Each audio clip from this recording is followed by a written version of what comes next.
주 동안 평안하셨습니까? 9월 셋째 주 가정 예배를 하나님께 드리겠습니다.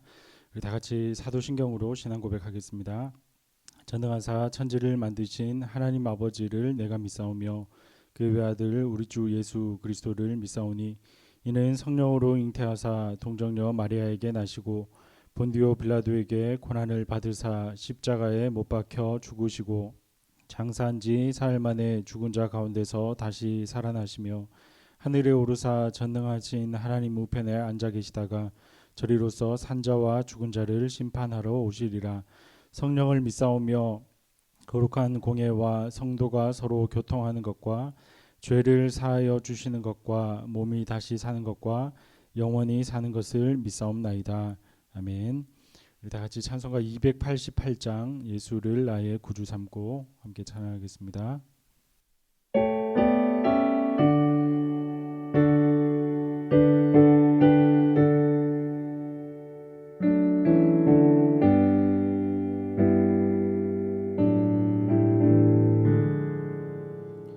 예수를 나의 구주 삼고 성령과 피로써 거듭나니 이 세상에서 내 영혼이 하늘의 영광 누리도다.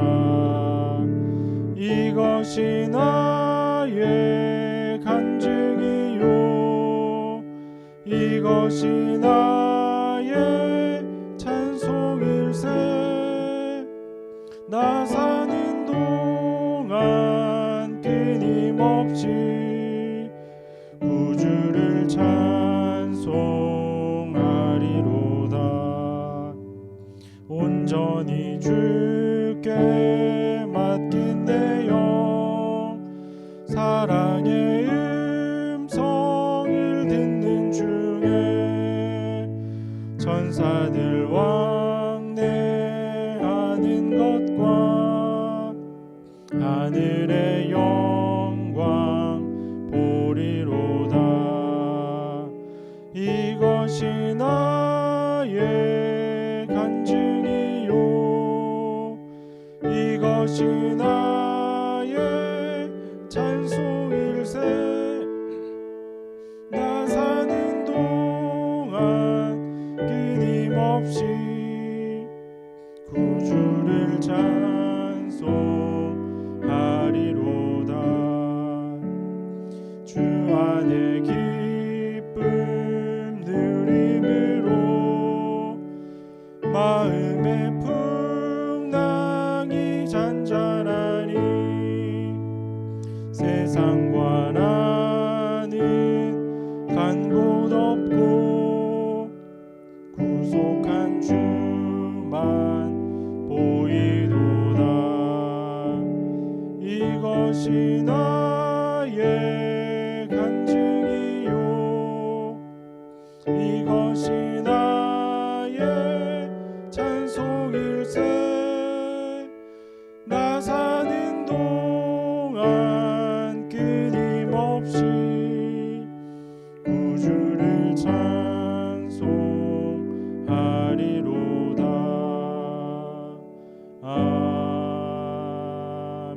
아멘. 우리 하나님의 말씀 보겠습니다. 여호수아 20장 1절부터 9절까지 말씀. 여호수아 20장 1절부터 9절까지 말씀 우리 한 절씩 우리 다 같이 한 목소리로 합독하겠습니다. 여호와께서 여호수아에게 말씀하여 이르시되 이스라엘 자손에게 말하여 이르기를 내가 모세를 통하여 너희에게 말한 도피성을 너희를 위하여 정하여 부지 중에 실수로 사람을 죽인 자를 그리로 도망하게 하라. 이는 너희를 위하여 피의 보복자를 피할 곳이니라.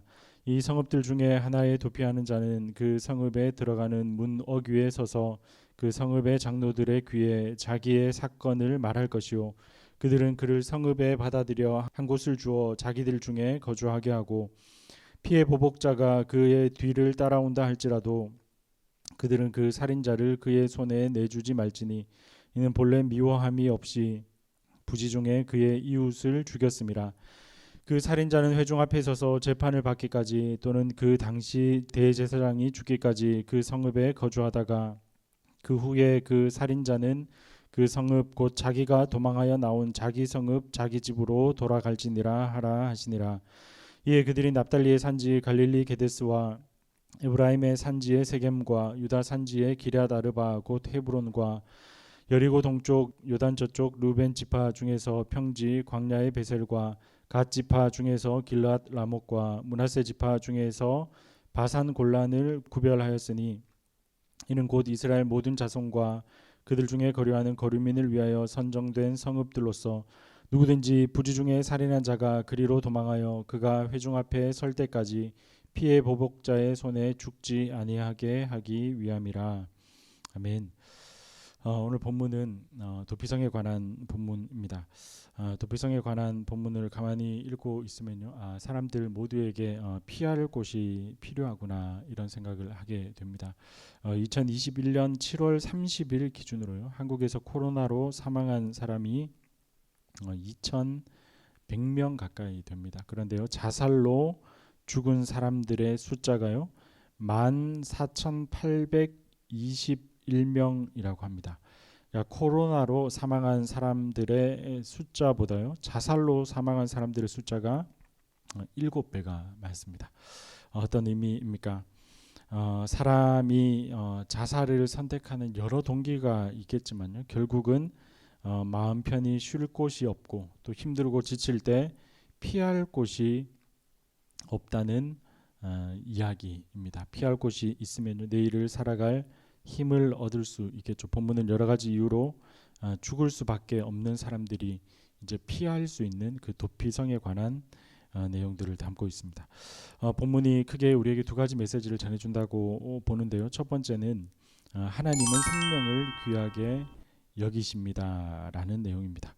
하나님은 여호수아를 통해서 이제 도피성을 만들라고 하십니다. 도피성은 부지 중에, 그러니까 실수로 사람을 죽인 자가 피해 보복자로부터 피할 수 있는 것입니다. 도피성에 관한 언급이요, 출애굽기에도 나오고 또 민수기 35장, 신명기 4장, 19장 이런 곳에 기록이 되는데요. 여호수아 오늘 본문 20장은 이제 그 종결판이라고 볼 수 있습니다.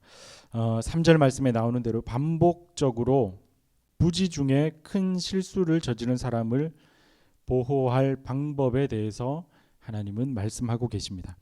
본문에 보시면 이제 피해 보복자라는 단어가 3절과 또 5절, 9절에 반복해서 등장하는데요. 이 피해 보복자라는 단어가 이제 히브리어로 고엘입니다. 고엘. 근데 이 고엘이라는 단어는 우리가 잘 아는 것처럼 기업 물을 자 이런 뜻이 있는데요.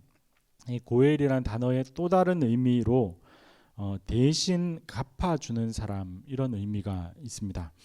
그래서 만약에요, 친족 중에 또 가족 중에 억울한 일을 당하면요, 누군가가 그 억울한 일에 대해서 책임을 맡아서 되갚아주는 역할, 이런 사람들을 이제 보복자 혹은 이제 원어로 고엘이라고 하는 거죠. 가족과 친족 중에서 누군가가 죽임을 당했다면 이유를 불문하고 분노와 복수심을 느낍니다. 그리고 복수하고 싶은 거죠. 하나님께서는 이런 복수심으로 누군가가 죽는 것을 원치 않으신다는 것입니다. 비록 사람을 죽였지만 고의가 없었기 때문에, 의도가 없었기 때문에요, 그 사람이 보호를 받아야 한다는 것입니다. 하나님이 이처럼 생명을 귀하게 여기신다는 것을 오늘 본문을 통해서 우리는 다시 기억해야 합니다. 하나님은 우리의 생명의 근원이시고요, 또한 우리의 생명을 지키시는 분이십니다. 그래서 우리도 서로의 생명을 귀하게 여길 수 있어야 하겠습니다. 본문이 전해주는 두 번째 메시지는요, 하나님이 우리의 도피성이라는 사실입니다. 도피성은 몇 가지 특징이 있어요. 첫 번째로요, 도피성은 하나님이 정해놓으신 유일한 피난처입니다. 그러니까 다른 곳으로, 이 6개의 도피성 이외에 다른 곳으로 가면요, 생명과 안전을 보장받을 수 없다는 것입니다. 두 번째로, 도피성은 자기의 죄를 자백한 사람들만 들어갈 수 있습니다. 오늘 본문 4절과 5절에 보시면요, 도피성으로 당도한 사람이 먼저 제사장에게 공개적으로 자기가 저지른 그 죄에 대해서 자백하도록 되어 있습니다. 자백하는 자, 인정하는 자만 거기에서 머무를 수 있다는 거죠. 세 번째로, 도피성은 어느 곳에서나 쉽게 찾을 수 있는 곳에 위치해 있습니다. 이 내용이 이제 오늘 본문 7절, 8절의 위치를 통해서 이제 확인할 수 있는데요. 요단강을 중심으로 동편의 세 개, 서편의 세 개 도피성이 있는데 이 도피성들은 어느 지역에 있든지 이스라엘 가나안 땅 어느 지역에 있든지 반나절 만에 도달할 수 있는 거리에 배치가 되어 있습니다. 네 번째로 도피성은 이스라엘 백성뿐 아니라 나그네와 체류자 이방인에게까지 차별 없이 열려 있다는 사실입니다. 결국 이런 도피성의 특징들을 정리해 보면 도피성은 하나님을 의미한다 이렇게 말할 수 있어요. 하나님은 우리의 도피성이 되십니다.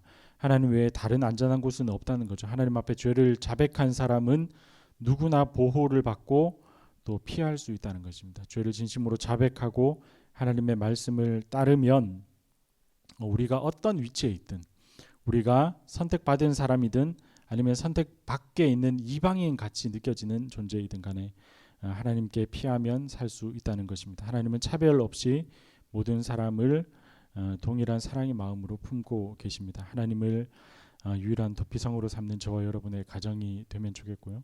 또 하나님이 도피성이라는 사실을 기억할 때 우리는 우리 주 예수 그리스도께서 우리의 도피성이 되신다는 사실도 기억하게 됩니다. 예수 그리스도께로 피하는 저와 여러분이 되기를 또 우리 모든 가정이 될 수 있기를 주님의 이름으로 축원드립니다. 말씀을 정리하겠습니다. 우리는 모두가 피할 도피성이 필요한 존재들입니다. 이 땅의 청소년들은 여전히 입시의 고통 가운데 허덕이고 있습니다. 청년들은 한국을 헬조선이라고 말해요. 중년들의 위기는 여전히 큰 사회의 문제이고요. 우리나라의 경우 노인의 빈곤율은 세계적으로도 매우 주목받는 심각한 수준에 있습니다. 모든 세대, 그러니까 모든 사람에게 다 도피성이 필요하다는 것이죠. 하나님 안에서 참된 안식을 누리기 위하여 하나님께로 도피하는 하나님만 피난처 삼는 우리 모든 가정이 될 수 있기를 주님의 이름으로 축원드립니다. 이제 말씀을 가지고 함께 가족들과 나눔을 하시면 좋겠는데요. 첫 번째는 가족들과요 누군가의 실수를 변호해주고 또 아픔을 위로해준 경험이 있다면 가족과 함께 나눠보시면 좋겠습니다. 그래서 우리가 속한 공동체, 학교에서 혹은 회사에서 혹은 과거에 최근에 사소한 일이라도 누군가를 위로해준 경험이 있다면 그 경험들을 예배 이후에 함께 가족들과 나눠보시면 좋겠습니다. 두 번째로요. 우리 가정이 도피성이 되기 위한 가정의 규칙을 세웠으면 좋겠어요. 그래서 우리가 가족 안에서 그러니까 가정 안에서 서로에게 도피성이 되기 위한 규칙을 세워도 좋고요. 혹은 우리 가정이 또 다른 사람에게 도피성이 되기 위한 그런 규칙을 세워보면 좋겠습니다. 예를 들어서요. 서로에게 그러니까 가족들 간에 서로에게 도피성이 되기 위해서 서로의 대화를 끼어들지 않고 충분히 들어주는 시간을 정기적으로 갖자 이런 규칙도 좋고요. 혹은 우리 가정이 누군가의 도피성이 되는 가정이 되기 위해서 우리 가정이 돌볼 만한 가정을 정해서 정기적으로 연락하고 돌아보겠다 이런 규칙들을 서로가 세워서요 같이 실천해 볼 수 있는 또 한 주가 되면 좋겠습니다. 우리 같이 기도하겠습니다. 하나님만이 우리 가정의 유일한 도피성이심을 믿습니다. 하나님 안에서 보호받으며 쉼을 누리는 가정이 되게 하여 주시옵소서. 더 나아가 우리 가정이 상처받고 위로가 필요한 사람들에게 도피성과 같은 가정이 되게 하여 주시옵소서. 우리의 보호자 되시고 피난처 되시는 예수님의 이름으로 기도합니다. 아멘. 찬송가 435장 나의 영원하신 기업 찬양하겠습니다.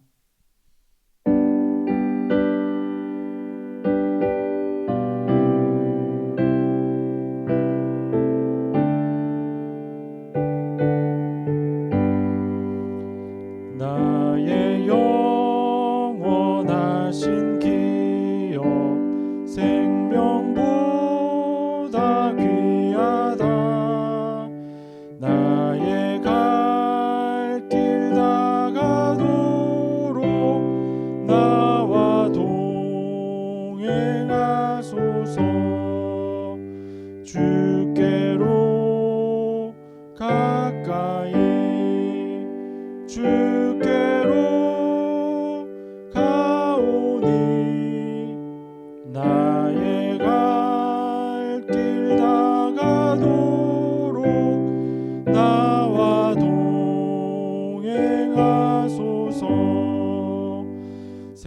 세상 부귀한 이람과 모든 명예 버리고 험한 길을 가는 동안 나와 동행하소서. 주께로 가까이 주께로 가오니 나의 갈 길 다가도록 나와 동행하소서. 어두운 골짝 지나가며 바다 건너서 천국 문에 이르도록 나와 동행하소서. 주께로 가까이 주께로 가오니 나의 갈 길 다가도록 나와 동행하소서. 아멘. 다 같이 주기도문 하심으로 9월 셋째 주 가정 예배를 마치겠습니다. 하늘에 계신 우리 아버지여, 이름이 거룩히 여김을 받으시오며 나라의 임하옵시며 뜻이 하늘에서 이룬 것 같이 땅에서도 이루어지이다. 오늘날 우리에게 일용할 양식을 주옵시고 우리가 우리에게 죄 지은 자를 사하여 준 것 같이 우리의 죄를 사하여 주옵시고 우리를 시험에 들게 하지 마옵시고 다만 악에서 구하옵소서. 대개 나라와 권세와 영광이 아버지께 영원히 있사옵나이다. 아멘.